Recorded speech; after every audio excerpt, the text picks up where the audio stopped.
जय मसीह की सबको। कैसे हो सारे? ठीक हो? हाल चाल ठीक है। आज हम देखेंगे बुद्धिमान राजमिस्त्री। बुद्धिमान राजमिस्त्री कौन है? मिस्त्री तो जानते ही होंगे सब, जो घर गुर बनाते हैं ना, लेकिन बुद्धिमान राजमिस्त्री कौन है? ये कौन जिक्र कर रहा है? कौन किसके बारे में बता रहा है? हम देखेंगे, ठीक है ना। पहला कुरिन्थियों 3:10 में ये वचन देख सकते हो।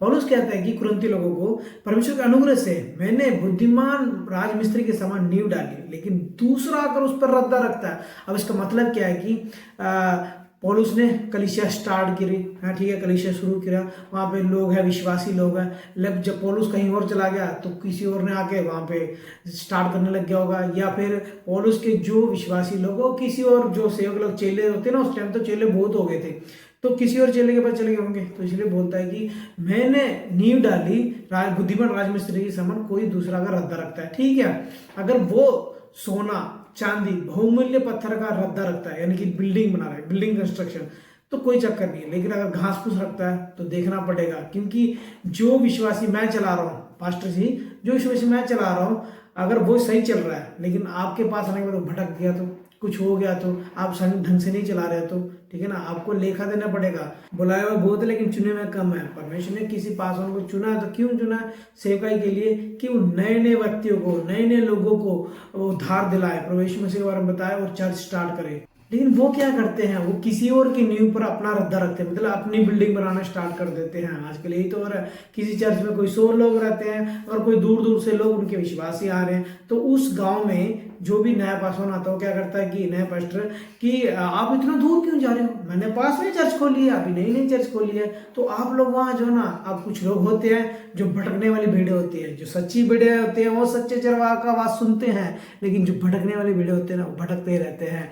तो उसी तरह वो क्या करते हैं, 100 में से 10 लोग, 5 लोग चले जाते हैं, फिर दूसरे चर्च से भी ऐसे कुछ लोगों को बुला लेते हैं, तो इस तरह 20-30 लोगों को इकट्ठा करके अपने चर्च स्टार्ट कर लेते हैं। तो इस चक्कर में पासवान एक दूसरे पास्टर जी को ये पता नहीं क्या क्या समझने लगते, क्या क्या बुरा बुरा बोल देते हैं, ठीक है ना। तो आप देखिए, क्या आप अपना नींव डालिए परमेश्वर से, बुद्धिमान राजमिस्त्री बनिए। अगर बुद्धि नहीं है तो परमेश्वर से मांगो ना।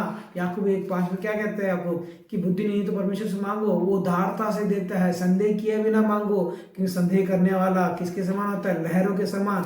जैसे लहरें ऐसे ऐसे चलती है तो क्या होता है, चलता रहता है ना हवा से, तो वैसे मत बनो, विश्वास से मांगो, जरूर मिलेगा बुद्धि। अब बुद्धि और किसका आड़ का काम आता है? एक वचन है सबोपदेशक 7:12 में, कि बुद्धि जो है पैसे का आड़ का काम करता है। जो पैसा काम करता है ना, वो बुद्धि कर जाता है अगर, ठीक है। और बुद्धि जो है उसको रखने वाले को भी सुरक्षा देता है। कैसे? मान लो कोई निर्बुद्धि है, उसके बहुत सारा पैसा है, वो तो क्या है, चोर चकरे प्लान बना के, भाई इसके बाद दिमाग नहीं, कुछ नहीं, सुरक्षा नहीं, इसके घर पे कुछ नहीं, चलो आया हुआ है, लूट लेते हैं इसको, तो लूट के छुरी मार के फिर निकल जाते हैं, ठीक है। लेकिन अगर बुद्धिमान है, वो क्या करेगा? अगर बुद्धिमान अमीर है तो क्या करेगा? चारों तरफ सिक्योरिटी कैमरा लगाएगा, सिक्योरिटी के लिए लोग लगाएंगे, अपने लिए सेफ्टी सब कुछ रखेगा, तो उसकी जान प्राण बची रहती है। तो यही है बुद्धि का जो काम है, सुरक्षा देता है। अब एक और एग्जांपल देता, बहुत बड़ी लगेगा, कि एक गांव है, ठीक है ना, वो अच्छा हरियाला हरा भरा था, लेकिन एक वक्त क्या हुआ, अकाल पड़ गया था। तो अकाल पड़ने की वजह से वहां पे बहुत सारे पैसे वाले लोग थे, पैसा तो है, पैसा तो है, लेकिन क्या काम करना, खाने के लिए कुछ नहीं है। तो वहां 2 गरीब लोग होते हैं, एक उसमें से बुद्धिमान होता है, एक निर्बुद्धि होता है, दोनों ही दूर देश जाते हैं, ठीक है। वहां से किसी से जो दूध बेचता है उससे मांगते हैं, ठीक है, कि भूख लग रही है, तो वो 1-1 लीटर दूध दोनों को दे देता है।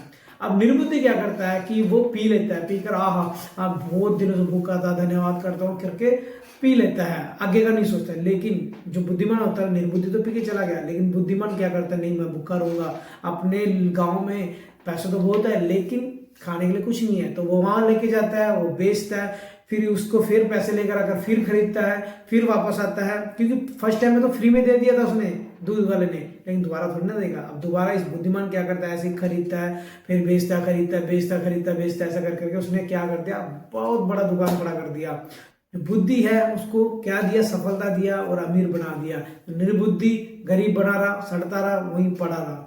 कुलुस्सियों 4:5 में वचन है कि अवसर को, यानी कि समय को बहुमूल्य समझकर बुद्धिमानी से भार वालों के साथ बर्ताव करो। यानी कि कोई आपसे कोई सवाल जवाब कर रहा है तो उनसे हमें बुद्धि के साथ बातें करनी है। हमें किसी को ना यीशु मसीह के बारे में बताना है ना, तो वो हमें मौका है। ये वचन में कहता है कि अवसर मिला है तो उसके बुद्धिमानी से बर्ताव करो, तो बुद्धि के साथ बात करो। यीशु मसीह ने क्या किया है, किस व्यक्ति के साथ क्या है बताना, पवित्र आत्मा मदद करेगा, वो बुद्धि से ही काम करेगा। तो आप बुद्धि से ही आप लोगों को सेवा कर सकते हो, लोगों को और बता सकते हो यीशु मसीह के बारे में। अब मत्ती 10:16 में यीशु मसीह बोलते हैं कि अपने चेलों को, मैं तुम्हें भीड़ों के समान भीड़ों के बीच भेजता हूँ, ठीक है। तो क्या बनना है, कैसा रहना है कि वहाँ सांपों के समान बुद्धिमान बनना है।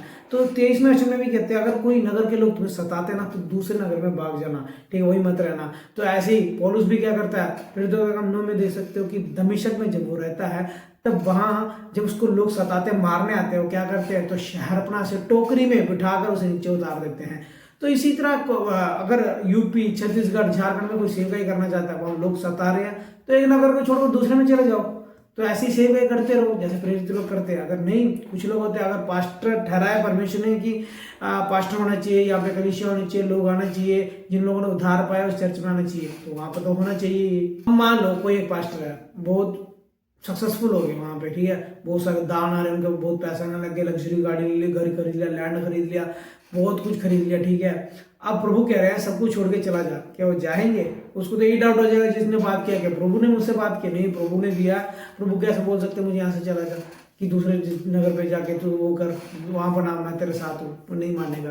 तो पैसा क्या, उसको छोड़ेगा ही नहीं, वो अपने बच्चों की सेफ्टी देखने लग जाएगा, वो अपने तो समय पैसा ले देने, पैसा ही क्या करेगा, उस पास्टर को वहीं रख लेगा, ठीक है ना। इसलिए पैसा होना जरूरी है, लेकिन उसके साथ बुद्धि होना बहुत जरूरी है। वो बुद्धि ही मदद करेगा परमेश्वर से बात करने के लिए, परमेश्वर का कहना मानने के लिए, क्योंकि बुद्धिमान राजमिस्त्री अपना नींव डालता है, सही तरीके से सेवकाई चलाता है। तो आप लोग डिसाइड कीजिए, क्या आपको बुद्धिमान राजमिस्त्री बनना है या निर्बुद्धि राजमिस्त्री बनना है। तो निर्बुद्धि नहीं बनना, बुद्धिमान बनना, इसलिए परमेश्वर से मांगो। तो ये वीडियो अगर आपको अच्छी लगी तो लाइक कीजिए, शेयर करना मत भूलिए, सबको शेयर कीजिए, जितने पास्टर लोग हैं, जितने विश्वासी लोग हैं, ताकि पास्टर लोग क्या करें, दूसरे कलीसिया से विश्वासी को ना छीने, ना लेकर आकर अपनी सेवकाई करें। उसी तरह विश्वासी लोग भी अच्छे भेड़ की तरह उसी पास्टर के पास हो, इधर उधर भटकते मत रहना। तो इस वीडियो को ज़्यादा से ज़्यादा शेयर कीजिए। मिलते हैं नेक्स्ट वीडियो में। जय मसीह।